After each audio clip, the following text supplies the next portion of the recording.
কিসে রিজিক বাড়ে, কি করলে রিজিকে ভরপুর বারাকা হয়, রিজিকের চাবিকা ঠিক কোথায়, কোন পথে চললে রিজিকে ভরপুর বারাকা হবে, আমার জীবনে বরকত নেমে আসবে রিজিকে, এটা জানতে মনে যাচ্ছে না আমাদের? হ্যাঁ, কষ্ট হচ্ছে আপনাদের? কষ্ট হচ্ছে? তাহলে কি করলে রিজিকে ভরপুর বারাকা হয়, কি করলে আমার জীবনে ভরপুর বারাকা নেমে আসে, এই পয়েন্টটাতে আমরা একটু আলোকপাত করি।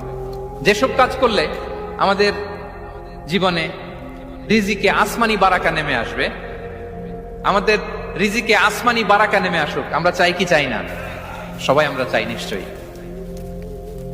যে কাজ করলে রিজিকে আসমানি বারাকা আসে, এর এক নম্বর হচ্ছে তাকওয়াল্লাহ, আল্লাহর ভয়। আল্লাহ তাআলা বলছেন, ওয়া ইয়াত্তাকিল্লাহা ইয়াজআল লাহু মাখরাজা ওয়া ইয়ারযুকহু মিন হাইসু লা ইয়াহতাসিব।